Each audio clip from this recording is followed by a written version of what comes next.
დილამშვიდობისა. ეს საქართველოს პირველი არხია, თქვენ უყურებთ გადაცემას პირადი ექიმი მარი მალაზონია შესწორ ენაზე თარგმანით. რა თქმა უნდა, ჩვენ ვიწყებთ გადაცემას იმით, რაც ყველაზე მნიშვნელოვანია ჩვენ საზოგადოებაში. თქვენ იკითხავთ, მომბეზრდა თუ არა ამ წინადადების თქმა? არა. და არც არასდროს მომბეზრდება, ვიდრე ამ გადაცემის ფარგლებში მე დილით მოვალ თქვენს ოჯახში სტუმრად. რადგან ჩემს სათქმელს ყოველთვის დავიწყებ იმით, რაც ყველაზე მნიშვნელოვანია, რაც ყველაზე მთავარია, რაც ყველაზე გასაფრთხილებელია. ეს არის თითოეული ადამიანის სიცოცხლე და თითოეული ადამიანის ჯანმრთელობა. მოდით გავიხსენოთ რა არის ჯანმრთელობა. ჩვენ ვთქვით, რომ ფიზიკური მდგომარეობა, ადამიანის მენტალური მდგომარეობა, სოციალური მდგომარეობა, ანუ სრული ფიზიკური, მენტალური, სოციალური კეთილდღეობა. თითქოს დაზუთხულივით ჟღერს ეს ყველაფერი, იმიტომ რომ დღიდან დღემდე, თვიდან თვემდე ამ სიტყვებს უბრუნდებით. არა და ეს არის ზუსტად ის საიდუმლო, რაზედაც ადამიანის შესახებ სწავლება დგას. როდესაც ჩვენ ადამიანს მრავალმხრივ ჭრილში წარმოვიდგენთ და გავიხსენებთ, რომ მხოლოდ ჩამოთვლილი სამი კი არა, მნიშვნელოვანია გარემოსთან ადამიანის ურთიერთობა და ჯანმრთელობის აღქმა გარემოს კონტექსტში. მნიშვნელოვანია ჩვენი ემოციების გაანალიზება და ასეთ შემთხვევაში ჩვენი შეგრძნებების ემოციურ ჯანმრთელობაში თავმოყრა და რაც მთავარია იმის გააზრება, ვინ ვართ ჩვენ, ანუ როგორია ჩვენი სულიერი ჯანმრთელობა.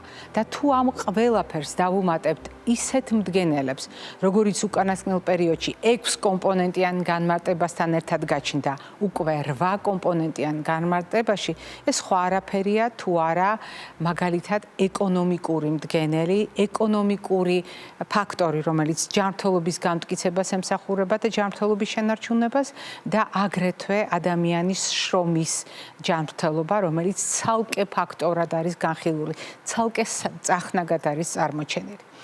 არის თუ არა ჯანმრთელობა მაშინ ყველაზე მეტად მნიშვნელოვანი, როდესაც და გასათვალისწინებელი, როდესაც ცხოვრების წესს ვირჩევთ, რა თქმა უნდა. და განსაკუთრებით იმის გათვალისწინებით, რომ ჩვენი ცხოვრების წესი სხვა ადამიანებთან გვაახლოვებს და შეიძლება იყოს საერთო ცხოვრების წესი. რატომ?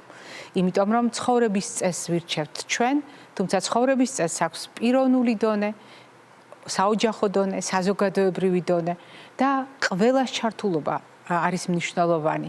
მით უფრო მაშინ, როდესაც ჩვენ გუნდებად ვიკვრებით, როდესაც ჩვენ გუნდებს ვაყალიბებთ, ერთად ვირჩევთ ჯანსაღ ცხოვრების წესს და ასეთ გუნდებს ჩვენ პირობითად პირადი ექიმის გუნდი დავარქვით. დიახ, სწორედ აი ამ რუბრიკის ფარგლებში გთავაზობთ მორიგ ძალიან შთამბეჭდავ ისტორიას, ძალიან კარგ არჩევანთან დაკავშირებულ ისტორიას, რომელიც შორენა ლაბაძემ მოამზადა.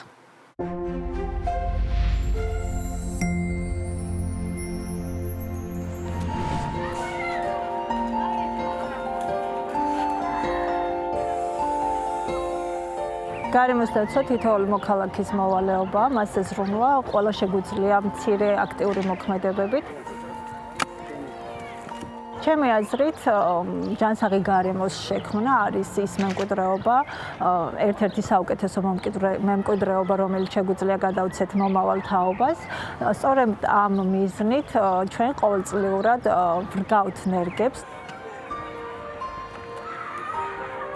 განვლილი წლების განმავლობაში დავრგეთ სხვადასხვა ჯიშის ხეები, მწვანე ბუჩქოვანი მცენარეები, კიპარისის ნერგები, ასევე ბზობის დღესასწაულთან დაკავშირებით დავრგეთ ბზის ბუჩქები. წელსიამოვნებით შემოვუერთდით პირადი ექიმის გუნდს და დავრგეთ ზეთისხილის ხეები. არაფორმალურ გარემოში ურთიერთობა ეხმარება ბავშვების როგორც დამეგობრებას, ასევე ბუნებაზე ზრუნვას, სწავლობენ ხეები, როგორც მცენარეების დარგვას, ასევე შემდეგ წლებში მათ მოვლას, წყავენ, საჭიროების შემთხვევაში სხლავენ კიდევაც. ხეების დარგვა მნიშვნელოვანია, რადგან ისინი აგრილებენ გარემოს და ასევე აუმჯობესებენ ადამიანის ცხოვრების ხარისხს. გარდა იმისა, რომ ხეები ჰაერს ასუფთავებს, ფოთლები არის ბუნებრივი ფილტრი და ამცირებს ჰაერში მტვრის რაოდენობას. ბუნებას როგორც ჩვენი გაუმჯობესება, ასევე ჩვენი განადგურება შეუძლია. ამიტომ გასათვალისწინებელია ის ფაქტი, რომ ჩვენ უნდა მოვართ ბუნებას და დავიცვათ გარემო. დღევანდელ ცხოვრებაში, სადაც ჰაერის დაბინძურება ერთ-ერთი ყველაზე დიდი პრობლემაა, მწვანე სივრცეები არ არის მხოლოდ ესთეტიკური მნიშვნელობის, არამედ უზრუნველყოფს ცხოვრების ხარისხის გაუმჯობესებასაც. ამასთან ერთად მწვანე სივრცეები ადამიანის ფსიქოლოგიურ ჯანმრთელობაზეც დადებითად მოქმედებს. ვაპირებთ ჩვენ რომ გავაგრძელოთ ტრადიცია ხეების დარგვის.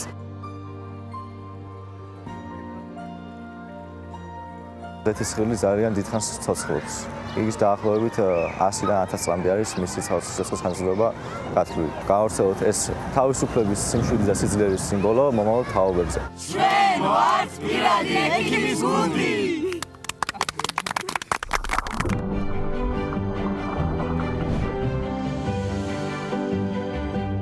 როდესაც ჩვენ ადამიანის ჯანმრთელობაზე ვსაუბრობთ, ჩვენ გულისხმობთ ადამიანის ჯანმრთელობის კავშირს ყველა იმ მოვლენასთან, რაც ჩვენს გარემოში ხდება. და ცეოზონის მონაცვლეობა არის ზუსტად ის პროცესი, რომელიც ამა თუ იმ პრობლემის აქტუალობას ცვლის ხოლმე.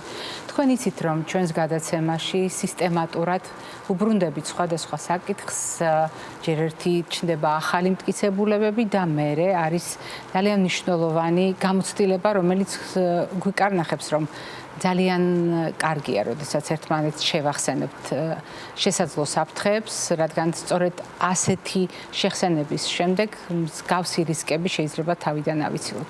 დღევანდელი ჩვენი საუბრის თემა სწორედ ამ კატეგორიას განეკუთვნება, ანუ იმ თემათა ჩამონათვალში უნდა ვივარაუდოთ, რომელსაც ჩვენ ძალიან ხშირად უბრუნდებით სისტემატურად წლების მანძილზე და უბრუნდებით იმიტომ, რომ მათი თავიდან აცილება სასიცოცხლოდ მნიშვნელოვანია.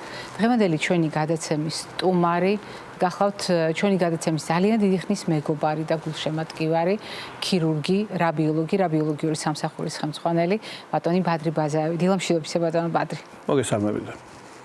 ძალიან სასიამოვნოა თქვენი სტუმრობა ყოველთვის, ბატონო ბადრი. თან მე უნდა გავამხილო მაყურებელთან, რომ 2008 წლიდან დაწყებული თქვენ ჩვენი გადაცემის ძალიან ხშირი სტუმარი ხართ და უამრავი პრობლემა პირველად თქვენგან შეიტყო ჩვენმა მაყურებელმა უამრავი პრობლემის თავიდან აცილების შესაძლებლობებზეც თქვენგან მიიღეს ინფორმაცია და ჩვენ დავამკვიდრეთ ასეთი ტრადიცია, რომ აუცილებლად ხვდებით ერთმანეთს. გაზაფხულის მიწურულს, ზაფხულის მოახლოებასთან ერთად სხვადასხვა პრობლემა, რომლის შესახებაც ჩვენ ძალიან კარგად ვიცით, სულ უფრო და უფრო აქტუალური ხდება ხოლმე და ეს იმას ნიშნავს, რომ დადგა დრო კიდევ ერთხელ შევახსენოთ საზოგადოებას რამდენიმე მათგანის შესახებ. დავიწყოთ ცოფთან დაკავშირებით და დავიწყოთ იმით, რომ ეს არის სასიკვდილო დიაგნოზი. ჩვენ შევთანხმდით, რომ ცოფი არ არის დაავადება, რომელსაც დიაგნოზს დაუსვამთ, მერე ვუმკურნალებთ, პრობლემას გადავჭრით და ასე შემდეგ. ეს არის დიაგნოზი, რომლის ცოდნა ნიშნავს იმას, რომ პრაქტიკულად ადამიანი განწირულია. არადა ასეთივე 100%-იანი არის შესაძლებლობა პრობლემის თავიდან ასაცილებლად. ამას ამბობთ თქვენ ყოველი სტუმრობის დროს და ალბათ მნიშვნელოვანია, რომ შევახსენოთ. არის მნიშვნელოვანი, რომ შევახსენოთ საზოგადოებას. რა თქმა უნდა, ზუსტად თქვენ როგორც აღნიშნეთ, 2008 წლიდან სტატისტიკასაც რო გადავხედოთ, შეიძლება მათ შორის ერთ-ერთი თქვენი გადაცემის და შეიძლება ძალიან მნიშვნელოვანი წვლილი აქედან არის, რომ ინფორმირებულება მოსახლეობის, შესაბამისად მომართვიანობა და როგორც თქვენ აღნიშნეთ და შესაბამისად 2008 წლის შემდეგ სტატისტიკას რო გადავხედოთ, ფაქტიურად განულებულია თითქმის თორცობის შემთხვევები ადამიანებში მაგ მხედველობაში. ბოლო 1-2 წლის მანძილზე არ ყოფილა დაფიქსირებული შემთხვევა და როგორც თქვენ აღნიშნეთ, ზუსტად ის დიაგნოზია ცოფი, რომელიც ჯობია რომ არ დაისვას. ჯამთელმა ადამიანმა უნდა მიმართოს დაკმენილი ან დაკაწრული ადამიანი, ჯამთელი ადამიანია, უნდა მიმართოს დროულად შესაბამის დაწესებულებას, რომ მოხდეს პრევენცია და თავიდან აცილება ცოფის. მოდით გავახსენოთ ის, რაც არაერთხელ გითქვამთ თქვენ ჩვენს გადაცემაში, მაგრამ მოკლედ გავახსენოთ, ვინ უნდა აიცრას და ვინ შეიძლება არ აიცრას, მაშინ, როდესაც ცოფთან დაკავშირებით გაგვიჩნდა ეჭვი. არსებობს ზოგადად გაიდლაინები, პროტოკოლები, რომლის მიხედვითაც ხდება, ასე ვთქვათ, ადამიანებთან მიმართებაში, როგორ ვთქვა, მაგრამ პაციენტების დახარისხება სიმძიმის მიხედვით, როგორი დაზიანება. თუმცა ამ პროტოკოლში გაწერის მიხედვით მხოლოდ ეს არ არის სახელმძღვანელო, რა თქმა უნდა, ინდივიდუალურად ხდება გადაწყვეტა და შეფასება ყველა შემთხვევის. შესაბამისად, როდესაც მოხდება ცხოველის მიერ დაკმენა ან დაკაწვრა, ან საეჭვო კონტაქტი თუნდაც დადორბლა, ან საეჭვო გარემოებაში მოხდა უცნობია ცხოველი და ასე შემდეგ.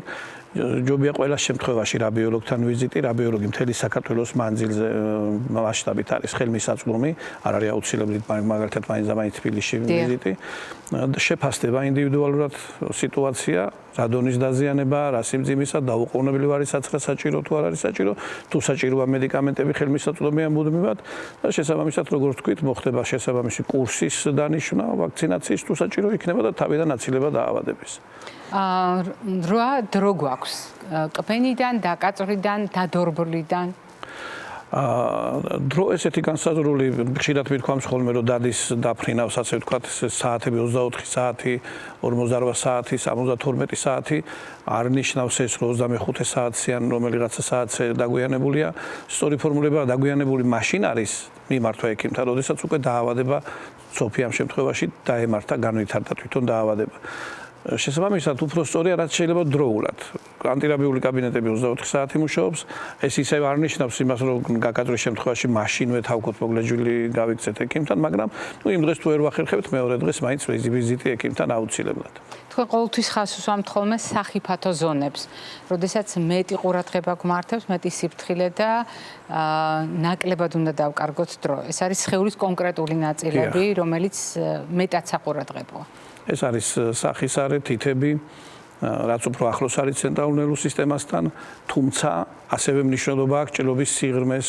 მრავლობითი ჭრილობა თუა ნუ ესეთი რთული შემთხვევები როდესაც არის პაციენტები არც იცდიან და იმ დღესვე მიმართავენ ფაქტიურად და თვითონაც აღარ გადადებენ ხოლმე მაგრამ ხშირად ეჩვენებათ ნუ ეს რა არის ძალიან პატარა გაკაწრული თითია მაგრამ პატარა უმნიშვნელოა არ ჩანს და ზოგჯერ ეს დაზიანება უფრო მნიშვნელოვანია ხოლმე ზუსტად ამას ვუსვამთ ჩვენ თქვენ გადაცემაშიდაც მათ შორის ხას ამის გამო პაციენტების მომართვა არის მაღალი შესაბამისად თავიდან აცილება ხდება ისევ ხას უსვამ იმას რომ ექიმთან ვიზიტი საჭიროა ეს არ ნიშნავს რომ ექიმთან მიხვალთ აუცილებლად აცრა გაკეთდება აქაც აღსანიშნავია ის რომ შეფასდება ინდივიდუალურად დაზიანებიდან მე რა ცხოველია რა პირობებში ცხოვრობს და ასე შემდეგ მოდით ცოტა წყაროც გავახსენოთ საიდან შეიძლება ჩვენს ორგანიზმში აღმოჩნდეს სოფი სოფის გადამტანი შესაძლებელია იყოს ნებისმიერი ძუძუმწოვარა ცხოველი ნებისმიერი შიგულისხმება ნებისმიერი ძაღლი კატა რა ვიცი ნუ შინაური ცხოველები ძროხა ცხენი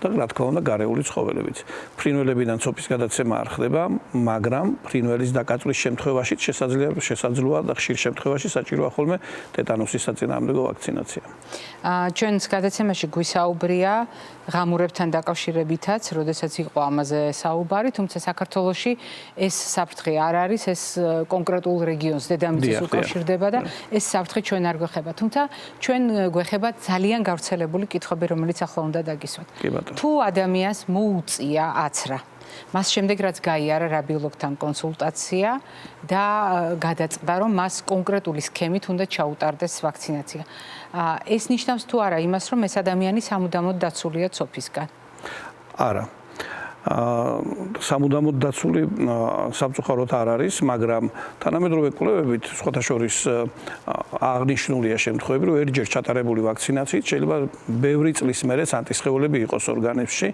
თუმცა რადგან ცოფსია საუბარი, რომელიც ძალიან ვერაგი დაავადება, ზოგჯერ სწრაფად განვითარება ახასიათებს და საქართველოში ძალიან ბევრ ქვეყანაში არ არის ხელმისაწვდომი ანტისხეულების სწრაფად განსაზღვრა იმ დღესვე ან მეორე დღეს რო გქონდეს ადრე გაკეთებული ვაქცინაციის პასუხი და უშუალოდ არის თუ არა ანტისხეულები შემორჩენილი, ამის გამო ყველაზე სწორი მაინც არის განმეორებითი დაკმენის ან დაკაწვრის შემთხვევაში თუ ცოფსა ეჭვი გვაქვს და რისკია დამატებითი ვაქცინაცია ჩატარდეს. ამ დროს მნიშვნელობა აქვს რამდენი ვაქცინა არის გაკეთებული წარსულში, რამდენი დროა იმის შემდეგ გასული და ახლანდელი შემთხვევაც ის უნდა განვიხილოთ როგორც თავიდან თქვი, ასევე რა ადგილზეა დაკმენა და ცხოველზე დაკვირვება შესაძლებელი არის თუ არა. ანუ ტრადიციული შეფასება რისკების როგორც ხდება ხოლმე ყველა დანარჩენ შემთხვევაში. მათ შორის ესე იგი ფაქტორები რო განსაზღვროთ, რა თავიდან თქვით, ესე იგი ექიმთან ვიზიტის დროს შევაფასებთ დაკმენას, რა ადგილზეა როგორმა ცხოველმა და გავითვალისწინებთ ადრე გაკეთებულ ვაქცინაციასაც, როდის და რამდენჯერ არის გაკეთებული.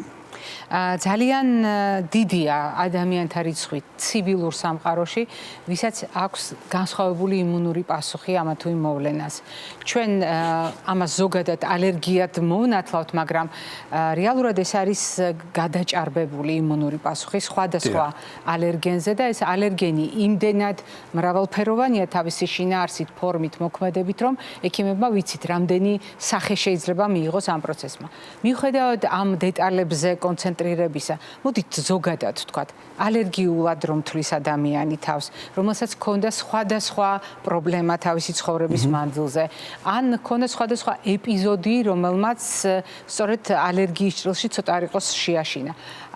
აი ამ ადამიანების შემთხვევაში როგორ წყდება მაგალითად სოფის საწინააღმდეგო აცრის საკითხი? კი ბატონო, ხშირად მოგვართავენ პაციენტები, რომლებსაც აღენიშნებათ ალერგიული რეაქციები ბევრ რაიმეზე, მაგალითად მედიკამენტებზე ან საკვებზე ან სეზონური ალერგიები, ან მოგვართავენ პაციენტები, რომელსაც არასდროს არ აღენიშნებათ ალერგიები. ჩვენი მიდგომა ამ პაციენტების მიმართ ერთნაირია, ამას არ აქვს მნიშვნელობა. ის რომ პაციენტი არის რაღაცაზე, სხვაზე მედიკამენტებზე ალერგიული, არ ნიშნავს, რომ აუცილებლად ვაქცინაციაზე ალერგიული იქნება, ან პირიქით, არასდროს არაფერზე არ ქონდია ალერგია, არ ნიშნავს, რომ ვაქცინაცია არ გამოვლენს თავის გვერდით მოვლენას ალერგიის სახით. ეს ერთმანეთთან კავშირში არის ზოგადად ალერგიულობა რაღაცის მიმართ და ამის გამო ვაქცინაცია აჩატარდეს. მათ შორის მინდა აღვნიშნო ვისარგებლო შემთხვევით, არც თუ ისე იშვიათია შემთხვევა, ბავშვები მოყავთ მშობლებს და ამბობენ, რომ არ არის აცრილი, ასაკობრივ აცრებზე მაქვს საუბარი გეგმიურზე, იმიტომ რომ ბავშვი ალერგიულია და ამიტომ აცრები არ გავიკეთეთ. ალერგიულობა, აცრის წინააღმდეგ ჩვენება, ისიც ასაკობრივ აცრებზე მაქვს საუბარი, შესაძლებელია იყოს იმ შემთხვევაში, თუ მანამდე ამ ვაქცინაზე იყო კონკრეტულზე რეაქცია. და არა იმაზე, რომ დაუშვათ კვერცხზე ალერგია აქვს, დაუშვათ ან რაღაც მანდარინზე და ამის გამო ვაქცინაცია არ ჩატარდეს. რაც შეეხება ანტირაბიულ ვაქცინაციას. ანტირაბიული ვაქცინაცია ისე როგორც ნებისმიერი ვაქცინაცია ყველა შემთხვევაში სიფრთხილით და გარკვეული ნორმების დაცვით სრულდება. ვერ ვიხსენებ რაიმე განსაკუთრებულ ალერგიულ რეაქციებს ანტირაბიულ ვაქცინაციისგან გამოწვეულს. არ მახსენდება რაღაც სერიოზული, თუ არ ჩავთვლით ადგილობრივ რეაქციებს, ეს ალერგია არ არის, ადგილობრივად შემაგრება, შეწითლება და ტკივილი, ეს ალერგიულ რეაქციებში არ შედის, ანთების პროცესი იწვევს ზოგჯერ ვაქცინაცია, ასევე ტეტანუსის მოგვიანებითი რეაქციები ახასიათებს, თუმცა არსებობს ანტირაბიული იმუნოგლობულინები, რომელიც განსაკუთრებულ შემთხვევაში კეთდება, ყველა პაციენტს არ უკეთდება. იქ კი ბატონო, თვითონ საფუძველს ცხენის სისხლის შრატზეა დამზადებული და ამ შემთხვევაში შესაძლებელია შრატისმიერი დაავადება განვითარდეს და ასეთ დროს სპეციალურ რეჟიმს, მედიკამენტურ დაცვას ვუნიშნავთ პაციენტებს წინასწარ, რომ მინიმუმამდე დავიყვანოთ შესაძლო მოგვიანებითი რეაქციები და ესედაც ხდება, რაიმე განსაკუთრებული რეაქციები არ არის. თქვენ ახსენეთ გეგმიური კალენდარი, რომელიც ვაქცინაციისთვის არის დაწესებული მთელ მსოფლიოში და განვითარებული სამყარო იმუნიზაციის კალენდარს იყენებს ბავშვის დაბადების მომენტიდან მისი განვითარების სხვადასხვა საფეხურზე. ეს გეგმიური აცრები ემსახურება სხვადასხვა ინფექციური დაავადებებისაგან ბავშვთა პოპულაციის დაცვას და არა მარტო ბავშვთა, იმიტომ რომ საბოლოო ჯამში იმუნური ფენის ჩამოყალიბება ნიშნავს იმას, რომ საზოგადოების დაცვაზე დიახ. თუმცა, როდესაც ჩვენ ვლაპარაკობთ გეგმიურ აცრებზე, ეს არ ნიშნავს იმას, რომ თავისი ცხოვრების სხვადასხვა ეპიზოდში პატარა არ აღმოჩნდება ისეთ სიტუაციაში, სადაც მაგალითად ჩვენ ვერ დავინახავთ სოფის, ანუ შეიძლება გქონდეს შეხება ცხოველთან, დაკაწვის, დადორბლი სამწუხარო ტკბენის შემთხვევაც. აი ასეთ დროს თავენ მშობლები და მე ახლა ამ მშობლების სახელით გისვამთ კითხვას. ერთი მხრივ ბავშვი, რომელიც კეთილსინდისიერად მიყვება, მშობლის დამსახურებით ცხადია და კურატორი ექიმის დამსახურებით მიყვებიან ამ კალენდარს.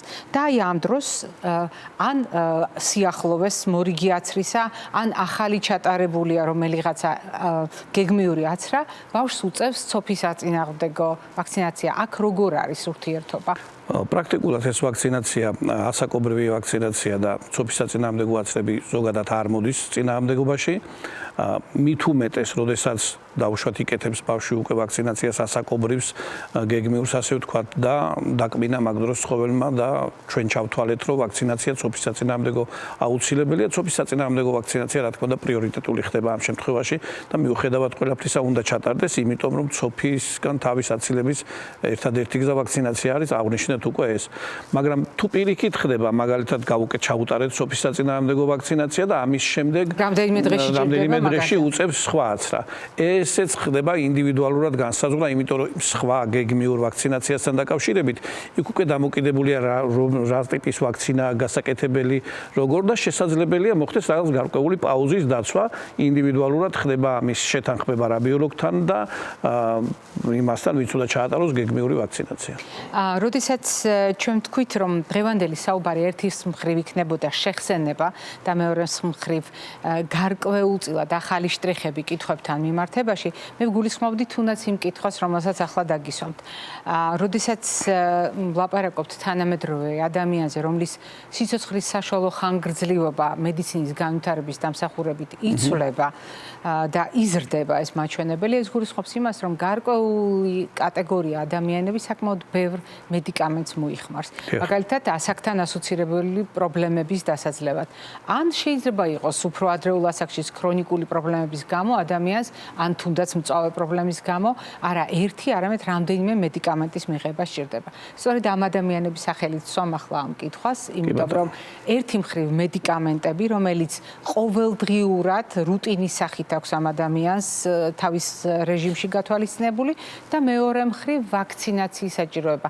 არის თუ არა აქ წინააღმდეგობა და არის თუ არა გარკვეული ტიპის რისკები? დიახ, ესეთი შემთხვევებიც რა თქმა უნდა საკმაოდ ხშირია, განსაკუთრებით ასაკიან ადამიანებში და არ უშლის ხელს ვაქცინაცია, არ საჭიროებს მანამდე დანიშნული მედიკამენტებში რაიმე კორექტივების შეტანას, გარდა ძალიან იშვიათი ცალკეული შემთხვევებისა, თუ არის ჰორმონული პრეპარატები დანიშნული, მაგრამ იქაც შესაძლებელია მცირე პაუზა გაკეთდეს თუ არ არის სასიცოცხლო ჩვენება.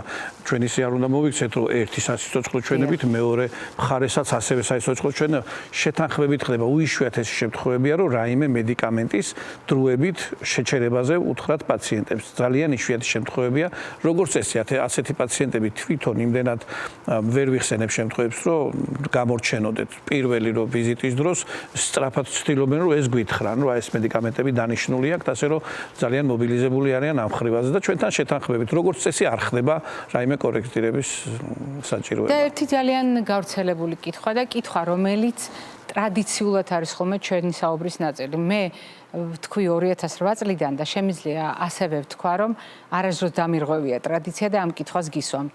არა იმის იმედით, რომ პასუხს შეცვლით, არამედ იმის იმედით, რომ ვისაც ეს კითხვა და უბრალოდ ამ კითხვაზე პასუხი ეხება, აუცილებლად ყურადღებით მოისმენს. ალკოჰოლი და ცოფის საწინააღმდეგოაც რა ბატონო ბატრი. ტრადიციულად რა თქმა უნდა. დიახ. მოგეხსენებათ, რომ ალკოჰოლი თვითონ წარმოადგენს ისეთ პროდუქტს, რომელმაც შესაძლებელია საკმაოდ ზიანი მიაყენოს ორგანიზმს, განსაკუთრებით ჭარბი და ხშირი რაოდენობით მიღებით. ამიტომ ვაქცინაციის დროს, რადგან ვაქცინაცია შესაძლოა წეგანაც აღნიშნეთ ახლდეს ტემპერატურის მატება, ადგილობრივი რეაქციები, ზოგადად სისუსტე, კუნთების და სახსრების ტკივილი, ზოგიერთ შემთხვევაში. ამ დროს კიდევ პლუს ალკოჰოლის მიღება მდგომარეობას უფრო მეტად დაამძიმებს, თორემ თვითონ ესეთნაირად ვთქვათ, რომ ალკოჰოლი და რაღაც წინააღმდეგობაში მოდის ვაქცინაციასთან, ესე არ არის მცირე რაოდენობით და იშვიათად მიღებული ალკოჰოლი, არავითარ ცუდ გავლენას ვაქცინაციაზე არ მოახდენს, მაგრამ ჩვენი რეკომენდაცია არის, რომ ვაქცინაციის პერიოდში და მე რამოდენიმე დღე ან 1-2 კვირა შეიკავოს ალკოჰოლის მიღებისგან თავი პაციენტმა. იმედია თქვენი ნათქვამი იქნება გათვალისწინებული ჩვენი მაყურებლის მხრიდან, თუმცა ფრაზას, რომ ვაქცინაციასთან წინააღმდეგობაში არ მოდის ალკოჰოლი, ამას ბოროტად არ გამოიყენებს. მაგიტომ გავუსვი ხაზი. დიახ, ბოროტად არ გამოიყენებს ჩვენი მაყურებელი. ჩვენ სულ რამდენიმე წამში გავაგრძელებთ საუბარს კიდევ ერთ ძალიან სერიოზულ პრობლემასთან დაკავშირებით.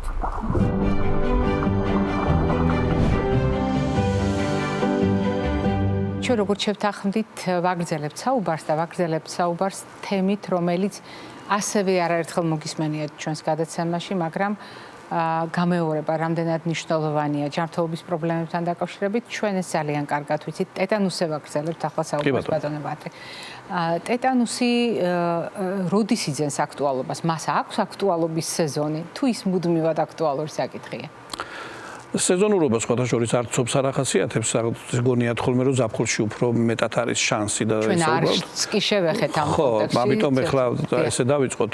სეზონურობა არც ცობს არც ეტანოს არ ახასიათებს, უბრალოდ ზაფხულში მეტია კონტაქტი ცხოველებთან და შესაბამისად შემთხვევები არის მეტი დაკმენის.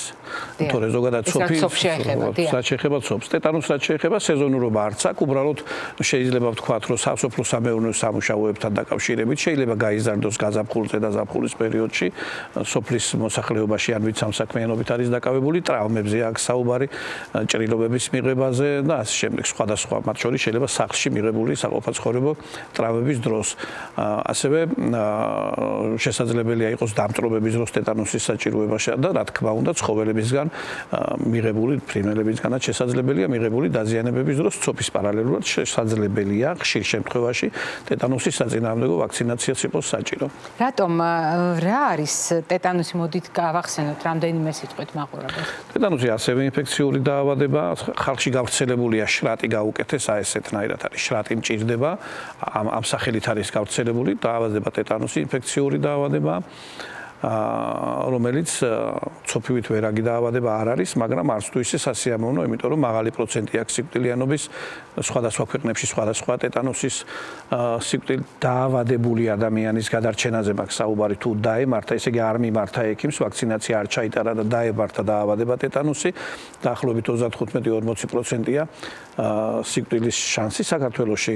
არის ქვეყნები, სადაც 80%-მდეა სიკვდილიანობა არის, სადაც ცოტა დაბალი 25-20%, მაგრამ ეს მაღალი პროცენტია ძალიან. შესაბამისად ძალიან მაღალია პროცენტი. საეჭვო, ბინძური, დაბინძურებულ გარემოში მიღებული ჭრილობების დროს მოგმართავენ პაციენტები აქაც და თავიდან აცილება აქაც დროულად გაკეთებული შესაბამისი სქემით ვაქცინაცია.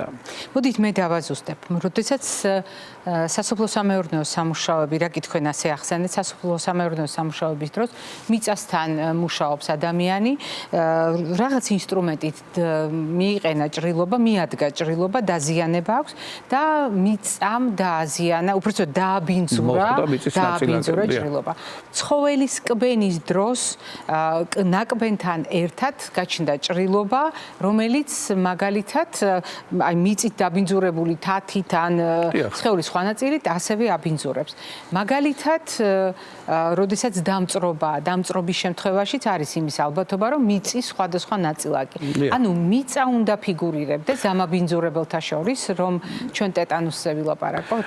ტეტანუსი ისეთი დაავადებაა, რომელიც სხვადასხვა ფორმები ახასიათებს გამოვლენის, სუბუქ ფორმებშიც არსებობს ტეტანუსი, რომელიც შესაძლებელია მკურნალობაც არ დაჭირდეს პაციენტს, ისე განიკურნოს, ესე რომ ძალიან ზედაპირული ნაკაწრებისგან შეიძლება დაემართოს.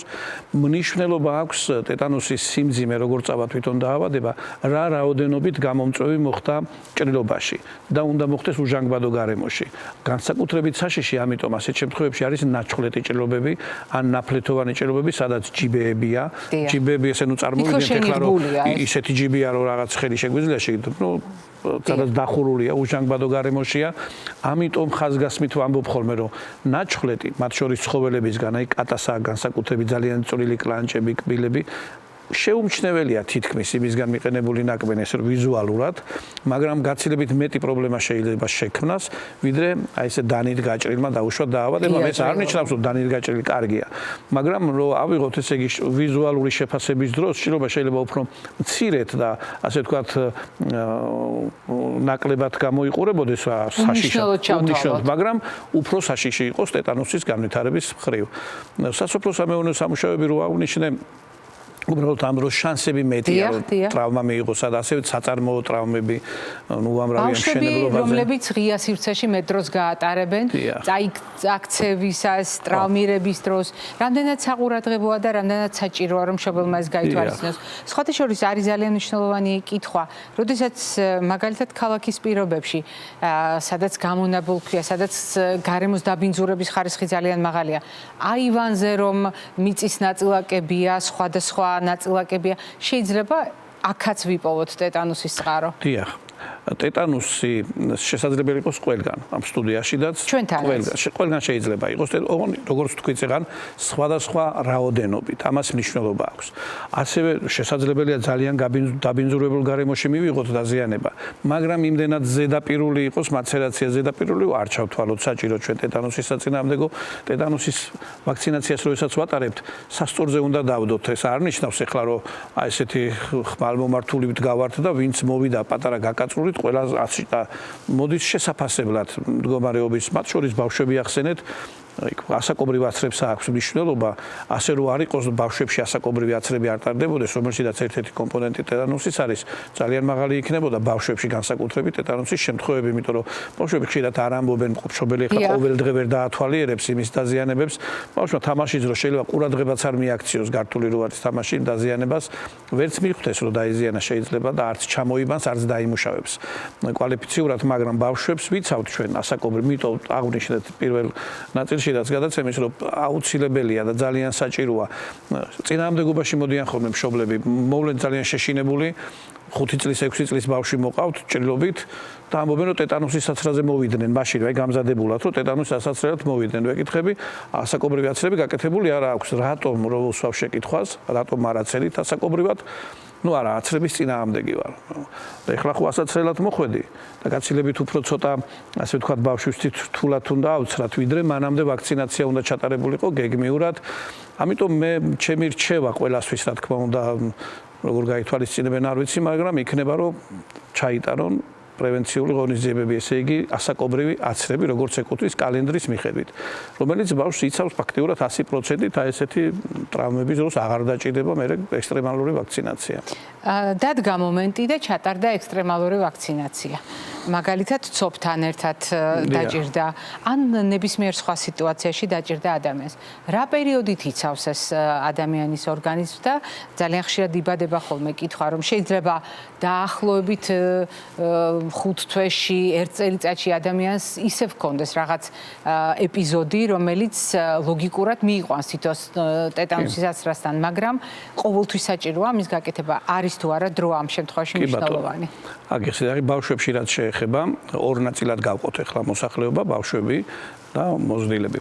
ბავშვებში როგორც აღვნიშნეთ, თვეების ასაკში იწყება კალენდარული ვაქცინაცია, წლინახევრის ასაკში, მერე 5 და მერე 14 წლის ასაკში კეთდება. თუ კალენდარული ვაქცინაცია დაწყებულია და მიმდინარეობს ისე როგორც ეკუთვნის, ბოლო ასაკობრივი აცრა, როდესაც არის გაკეთებული, იქიდან 5 წლის მანძილზე დამატებით ტეტანუსის აცრა საჭირო არ არის. მაგრამ 5 წელი თუ უკვე გავიდა და ჯერ არ გასულა 10 წელი, მაგ შემთხვევაში დამატებით ვაქცინის გაკეთებაა საჭირო. ეს პერიოდი როგორც წესი მოიცავს 10 წლის რომ გახდება და სანამ გახდება 14 წლის ბავშვი. ან იმ შემთხვევაში, როდესაც აი წლინახევრის ასაკში გაკეთებულია და 5 წლის ასაკობრივი აქვს გამოტოვებული და ეხლა არის 7 წლის ან 8 წლის, მაგ დროსაც შეიძლება დაჭირდეს დამატებით ვაქცინაცია. ან გახდა 14 წლის და გაიკეთა და მერე სანამ 19 წლის. ამიტომ მნიშვნელობა აქვს აი ამ ასაკობრივ კატეგორიას, როდესაც განვიხილავთ, გარდა იმისა, რომ ჭრილობა მიიღო, მანამდე რა იყო ჩატარებული და როდის იყო ჩატარებული, შესაძლებელია დაჭირდეს დამატებით ვაქცინის გაკეთება, შესაძლებელია არაფერი არ დაჭირდეს. ამისთვის მომართვა და შეფასება არის ჩვენთან, ან ეს პოლიკლინიკის ექიმებმაც კარგად იციან. რაც შეეხება მოზრდილებს, ან არაიმუნიზებულ ბავშვებს, რომელსაც აღარ ვახსენეთ უკვე, რომელსაც არ აქვს აცრები გაკეთებული. ერთჯერადად გაკეთებული ტეტანუსის საწინააღმდეგო ვაქცინაცია ხანგრძლივად არ იცავს. უნდა გაკეთდეს განმეორებით 30-დან 45 დღის ვადაში მეორე ვაქცინა და 6-დან 12 თვის ვადაში მესამე ინექცია. ეს თუ გვინდა რომ მე სამომავლოდ ისევ 10 წლიანი პერიოდი წავიდეს, ოღონდ 10 წელი გაიყოფა ისევ ორ ნაწილად. თუ ჩავიტარეთ მოზრდილებმა სრული იმუნიზაცია სამჯერადად როგორც ახლა აღვნიშნე, ამის შემდეგ იმუნიტეტი შენარჩუნდება 10 წლის მანძილზე, მაგრამ ეს 10 წელი ორ ნაწილად უნდა გავყოთ. პირველი 5 წელი არ დაჭირდება დამატებით კაცრა, მეორე 5 წლის მანძილზე დაზიანებას გააჩნია. სერიოზული ჭრილობის შემთხვევაში შეიძლება, მაგრამ თუ და სხვათა შორის ასე ბევრი იქცევა ჩვენი რჩევითაც და არ მარტო ჩემი, ნუ ესე გამოწოდებული 10 წელიწადში ეს ბავშვობის აცრებს რო გაიკეთებს. 14 წლის ასაკში დაუშვათ. მე 24 და ასე შემდეგ ასაკში თუ გეგმიურად ჩაიტარებს ტეტანუსის ვაქცინაციას, მთელი ცხოვრება შეუძლია შეინარჩუნოს ადამიანმა იმუნიტეტი. ეს მომენტი ჩარჩებათ და სამწუხაროდ ხშირად არის შემთხვევა, რომ ერთხელ გაიკეთებს და არ ვიცი ან პაციენტი გებულობს ან ინფორმირებული არ არის თლად სწორად, რომ ერთხელ გაკეთებულ მოზრდილ ადამიანზე მაქვს საუბარი, 10 წელი თავისუფალი ხარ ესე მითხრეს რომ ამბობს და ეს არ არის სწორი. ძალიან დიდი მადლობა ბატონო ბადრი ჩვენთან სტუმრობისთვის. მე იმედი მაქვს განსაკუთრებით ბოლო ფრაზას ძალიან დიდ ყურადღებას მიაქცევენ, იმიტომ რომ ტეტანუსის საწინააღმდეგო აცრასთან მიმართებაში გავრცელებული მითები, არასწორი წარმოდგენა ჩვენ არაერთხელ მოგვიწია რომ შევხებოდით ამ საკითხს, თუმცა ჯერ კიდევ ძალაშია და სამწუხაროდ ძალიან მყარად არის გამჯდარი ჩვენს საზოგადოებაში. მადლობას მოგახსენებთ ჩვენთან მრავალ ერთ დავამატებ თუ შეიძლება. ტეტანუსთან დაკავშირებით არის ტეტანუსის გამაგლობულინები, რომლებსაც ცოტა ისეთი შეფუთვა აქვს შეიძლება ამიტომ თვლიან თუ არ ვიცი რატომ ითვლება რომ ამას თუ გაიკეთებ უფრო კარგია პირიქით ის არის გამზადებული ანტისხეულები რომელიც თუ ვაქცინასთან ერთად არ გაკეთდა 20-22 დღის შემდეგ ის ანტისხეულები ორგანიზმში აღარ არის ამიტომ იმას კიდევ უფრო ხანმოკლე დაცვას ფაქტიურად იცავს იმ კონკრეტული შემთხვევიდან რა შემთხვევის დროსაც გაკეთდა სამომავლო იმუნიტეტს ისიც არ ტოვებს მნიშვნელოვანი შევსება იყო იმიტომ რომ მე ვფიქრობ ეს კიდევ ერთი არასწორი წარმოდგენის გაქარწყლებას იმედი მაქვს მოემსახურება. მაყურებელს შევახსენებ დღევანდელი ჩვენი გადაცემის სტუმარი ბრძანდებოდა ქირურგი, ექიმი, რადიოლოგი, ანტირაბიული სამსახურის ხელმძღვანელი ბატონი ბადრი ბაზაევი. მე არ გემშვიდობებით, წინ კვებით შუქნიშანი გველოდება.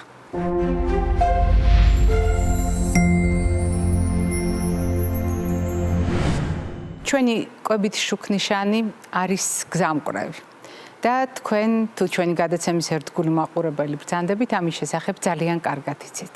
სამფერი, მაგრამ მრავალფეროვანი რეკომენდაციებით. ესეც ძალიან კარგად იცით.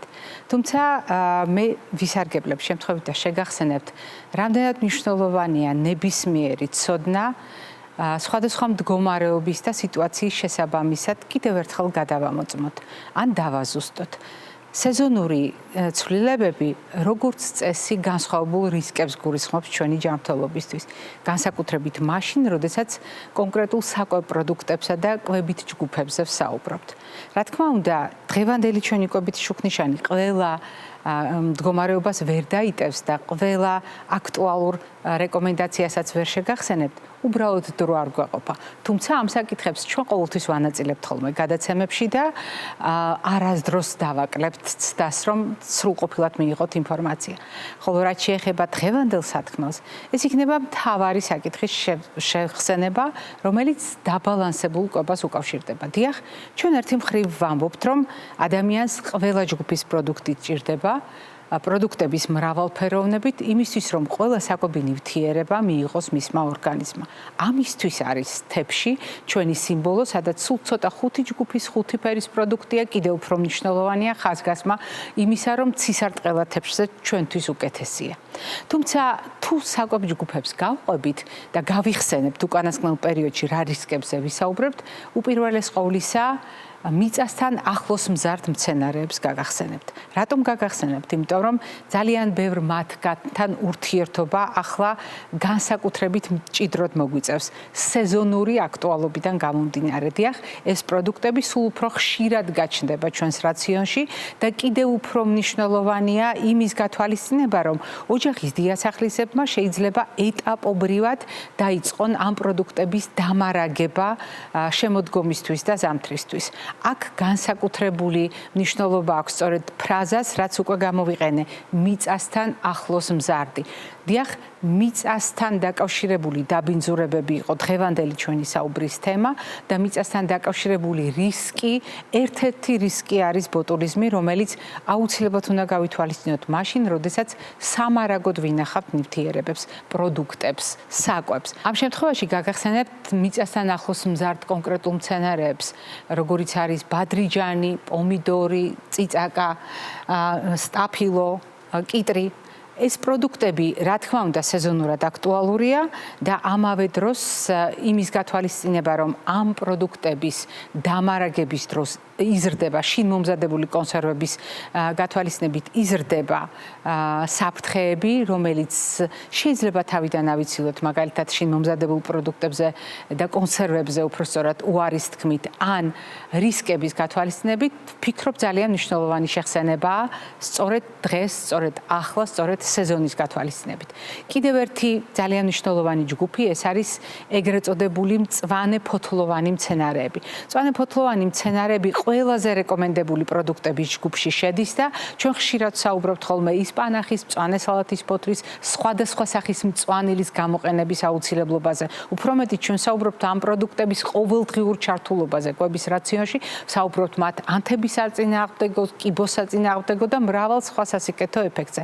მაგრამ სწორედ იმიტომ, რომ სეზონურად კიდევ უფრო აქტუალურია ამ პროდუქტების გამოყენება, მნიშვნელოვანია მათი დაბინძურების ხარისხის შეფასება და დაბინძურების ხარისხის შეფასება ზუსტად გვაძლევს იმის საშუალებას, რომ გულმოდგინეთ ვრეცხოთ გამდინარე წყლის ჭავლქვეშ ეს პროდუქტები. დიახ, დიდხანს გულმოდგინეთ და იქ სადაც არის მაღალი ხარისხი მიწით დაბინძურების, შეიძლება მარილ წყლის აბაზანაც კი გამოვიყენოთ 15, 20, 30 წუთის განმავლობაში გააჩნია დაბინძურების ხარისხს. ეს კიდევ ერთხელ ვიმეორებ იმ შემთხვევაში, როდესაც დაბინძურების ხარისხი მაღალია და ჩვენ გვაქვს გარკვეული რისკები, ან შფოთვა იმასთან დაკავშირებით, რომ არ აღმოჩნდეს ჩვენს საკვებში სხვადასხვა პრობლემის გამომწვევი ესა თუ ის ორგანიზმი. განსაკუთრებით საყურადღებო გახლავთ ცილოვანი პროდუქტების აღქმა სეზონურ ჭრილში, რადგან ნებისმიერი პროდუქტი მაღალი ტემპერატურის გარემოში ადვილად ზიანდება, ადვილად ზარალდება, ადვილად ფუჭდება, კარგავს სასაქონლო სახელს და კარგავს თავის სასარგებლო თვისებებს. მაგრამ თუ ჩვენ საუბრობთ ცილოვან პროდუქტებზე, განსაკუთრებით სეზონური დაავადებების ჭრილში, სეზონურად საყურადღებო დაავადებების ჭრილში, აქ გასათვალისწინებელია რამდენიმე მთავარი რეკომენდაცია. უმი ხორცისა და ხორც პროდუქტების მოხმარებასთან დაკავშირებით. მაგალითად, დიასახლისებს აქვთ ხოლმე გარკვეული ცთუნება ფარშის მომზადებისას, როგორ შეკაზმეს შეაფასონ და ნედლი ფარშის დაგემოვნება შეიძლება აღმოჩნდეს ჩვეულებრივი საყოფაცხოვრებო რიტუალი. არადა სწორედ ეს რიტუალი არ არის სამედიცინო საზოგადოებისათვის მისაღები. დიახ, უმი ხორცის დაგემოვნება არ არის უსაფრთხო გადაწყვეტილება, ისევე როგორც არასათანადო თერმულად დამუშავებული კვერცხი, ქათმის ხორცი შეიძლება იყოს მაღალი რისკი, მაგალითად სალმონეზის განვითარებასთან დაკავშირებით. კიდევ უფრო მნიშვნელოვანია იმის გათვალისწინება, რომ ცილოვან ჯგუფში ცალკე გამოვყოთ რძე და რძის ნაწარმი. დიახ, სწორედ რძე და რძის ნაწარმი არის ის პროდუქტები, რომელიც ჩვენგან მოითხოვს სეზონური რისკების გათვალისწინებით ყურადღებას. ადუღებული რძე არის ძალიან მნიშვნელოვანი მაშინ, როდესაც გარკვეულ საფრთხეებზე ვსაუბრობთ, მაგალითად ბრუცელოზის შემთხვევაში. ადუღებული რძის მირთმევა არის ის რეკომენდაცია, რომელიც თქვენ სისტემატურად გესმით ექიმებისგან. მაგრამ აქვე უნდა ვთქვათ ერთი რამ, ყველი თითქოს ადუღებასთან არ არის დაკავშირებული, მაგრამ ჭყინტი ყველი შეიძლება იყოს ისეთივე რისკის შემცველი, როგორც იქნებოდა აუდუღარის რძე.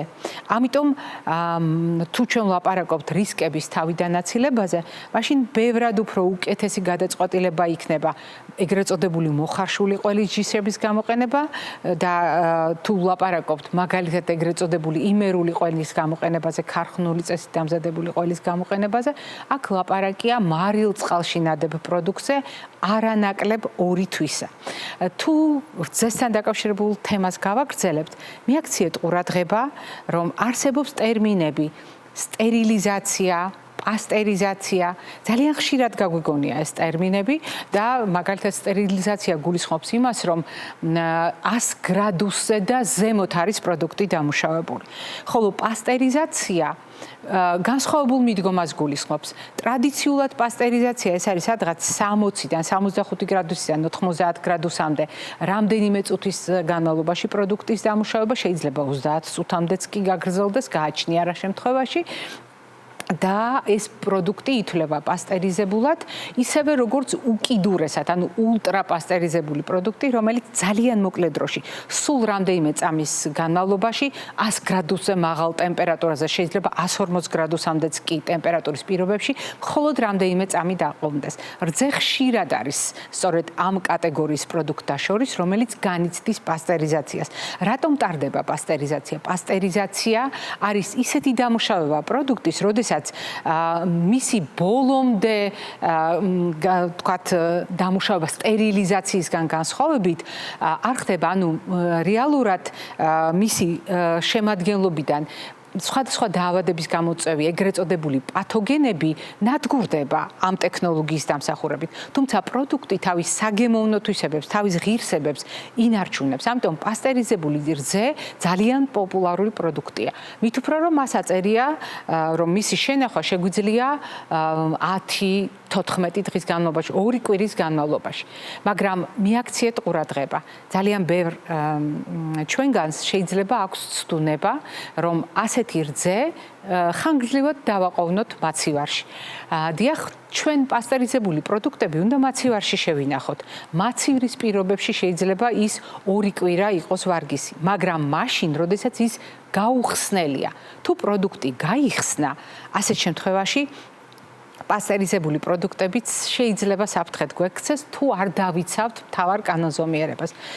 უპრიანია ამ პროდუქტების გამოყენება 24 საათის განმავლობაში, მაქსიმუმ 36 საათის განმავლობაში.